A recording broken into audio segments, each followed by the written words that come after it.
Bueno, aquí vamos a hablar de algunos de los documentos que se utilizan en mantenimiento, principalmente en lo que es la programación, planificación de las tareas, ¿no? Un documento básico de mantenimiento es la orden de trabajo. La orden de trabajo adopta la forma de una planilla, de un formulario, que lo completa, lo llena el personal de producción en base a lo que ve de las recorridas o de la operación de los equipos.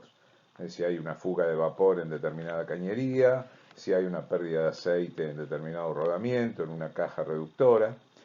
Y con ese documento, que debe pasar por el área de planificación para ver si es una tarea que se puede realizar con el equipo en marcha, si es una tarea que puede permitir que paremos el equipo para realizar la reparación, o es una tarea que tiene que ser programada para el futuro, para un overhaul o una salida de servicio de la máquina durante un tiempo para poder realizarla. Esta orden de trabajo, como les digo, es un documento. Cada planta, cada empresa puede tener definido su modelo de orden de trabajo. Básicamente tiene que tener datos que me permitan identificar cuál es la fuente del problema. Decirme qué equipo, en qué lugar, darme una idea, si bien no un diagnóstico. El hombre de producción, si bien debería conocer el tipo de falla y por qué puede ser producida, a veces él no puede determinarlo porque es simplemente un ruido o algo que levanta temperatura. Bueno, pero orientarme un poco en el tipo de problema que él está viendo, de manera que yo pueda ya ir a ver el equipo con algún elemento que me permita empezar a diagnosticar un poco mejor. También debería él decirme ya de manera a priori, a lo que después planificación determine, si esto tiene una prioridad alta, o sea, si tengo que repararlo ya en el transcurso del día porque es peligroso, es riesgoso, o puede complicar la producción, o puede ser programado para el resto de la semana porque hacen falta obtener permisos, cambiar, hacer maniobras para cambiar al equipo C y poder trabajar sobre el equipo A, y etcétera. Esta orden de trabajo también tiene que incluir el tipo de elemento de seguridad que el personal que va a esa zona debería llevar. Podría también tener, generalmente lo tiene, una descripción posterior del tipo de trabajo que se hizo, de los insumos que se utilizaron, de los valores, no sé, vibratorios de temperatura o de presión con la cual el equipo quedó nuevamente en servicio, y hasta inclusive la cantidad de personal y el tipo de personal dentro de la jerarquía, si fueron oficiales, si fueron solamente peones y ayudantes porque la tarea era limpiar un derrame. Todo esto me va a servir como datos estadísticos para el futuro y para saber qué carga horaria, qué carga de repuestos y componentes, o sea, qué costo monetario en definitiva tuvo esta reparación. ¿Mm? Así que bueno, esto es más o menos el espíritu de la orden. Hablábamos de que con esa orden de trabajo se puede llegar a planificar, porque no siempre las tareas se pueden realizar el día que se vio el problema. Entonces, en las tareas de planificar, lo que a mí me permite esa planificación es poder visualizar todas las tareas que yo debo realizar, inclusive también tener en cuenta partes de esas tareas dispersas como eran los suplementos horarios y demás, ¿no? Pero la planificación me permite, una vez que tomo contacto o conocimiento de la tarea que tengo que realizar, poder evaluar qué recursos voy a necesitar, tanto sea materiales como humanos. Una de las herramientas que se utilizan para programar es el diagrama de Gantt o la carta Gantt. Este diagrama lo que me permite es poder concatenar las tareas, las actividades entre sí y representarlas en un horizonte temporal. de manera que puedo llevar el control y toda la gestión de la obra a través de este instrumento. Decíamos que esta planificación, bueno, es un proceso que ordena, ordena todas las actividades, ordena los recursos, etcétera. Y también me permite relacionarlas, como dije, entre sí. La idea es poder, o sea, hay dos formas de realizar la carta Gantt. Una es cuando me dicen, mira, la obra tiene que empezar en tal fecha, eh, y bueno, me definen solamente el momento de comienzo y no un momento de final. Eh, el problema que yo tengo es todo lo que tiene que ocurrir antes de ese comienzo, por ejemplo, el acopio de materiales, seleccionar el personal, si es que tengo que contratarlo, comprar repuestos en el exterior, si es que necesito repuestos, etcétera, etcétera. La otra alternativa es que me digan, bueno, mira, la máquina está disponible, pero en tal fecha tiene que estar nuevamente en servicio. Ya me están acotando el momento de finalización. Por lo general lo que ocurre es que los equipos, cuando son parejas programadas, ya tienen una fecha programada de salida y una fecha posterior de entrada. Generalmente lo que hacemos es encajonar todas las tareas de mantenimiento en esos dos horizontes, el comienzo y el final.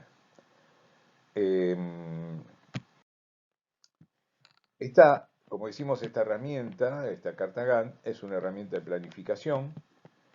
Una vez que yo planifiqué, no me queda más que ejecutar, más que gestionar la reparación, montar la instalación auxiliar que voy a montar, el trabajo que sea, eso es la ejecución, o sea, la gestión de lo que planifiqué.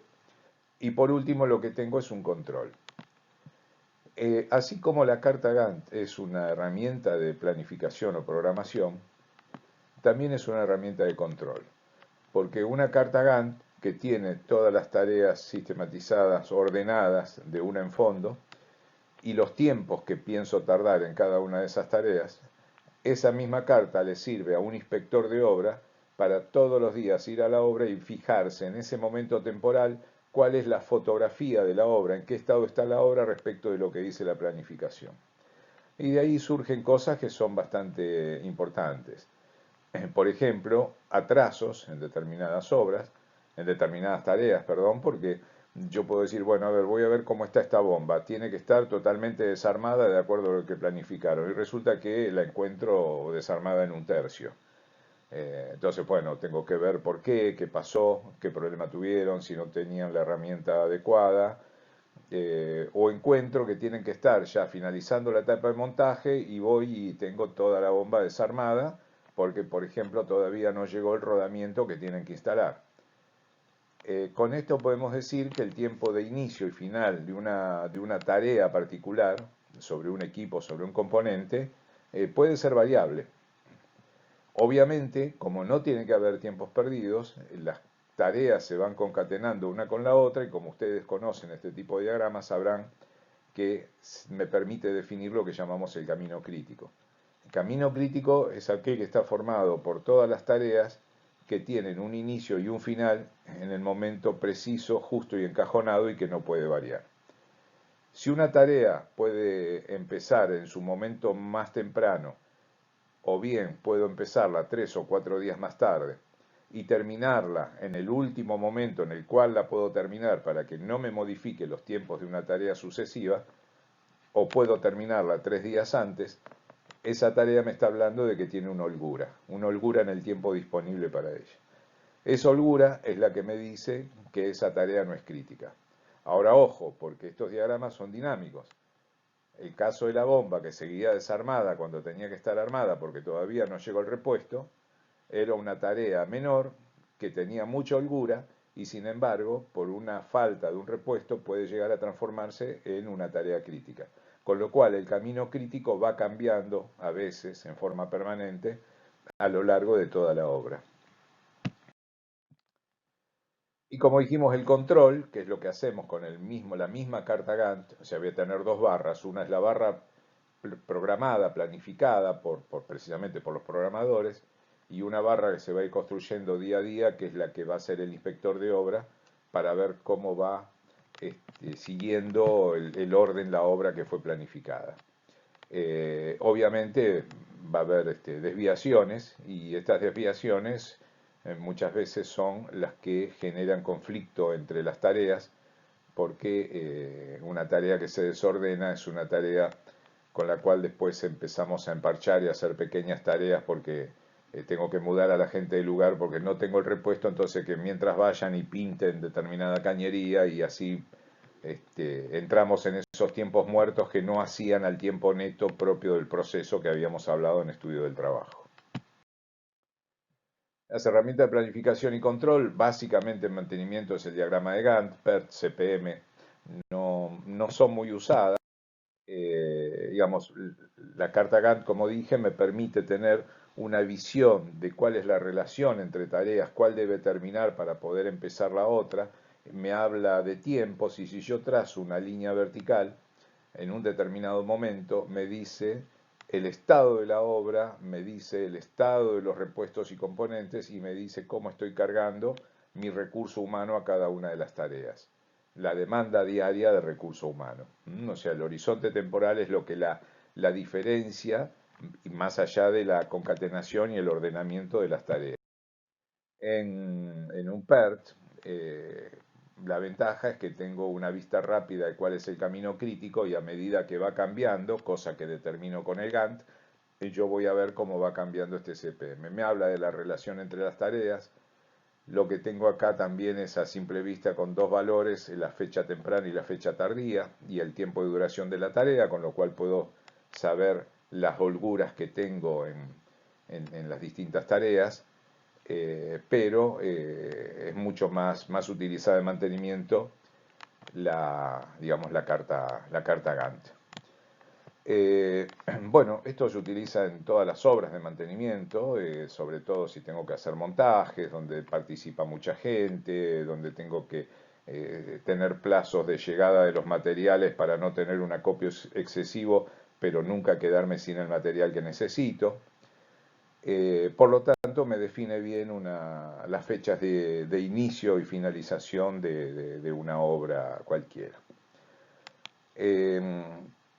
Como todo, esto es muy ordenado, muy prolijo, las cosas no siempre resultan así, o sea, en mantenimiento también hay un lado B, y a riesgo de que me escuche algún fundamentalista de la ingeniería, entre nosotros les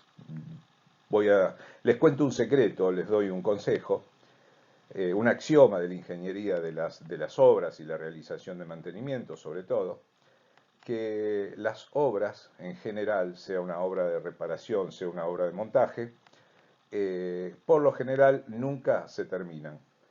Lo que sí se hace es abandonarlas. Bueno, esto fue un chiste, pero a lo largo de su vida profesional van a encontrar que es verdad.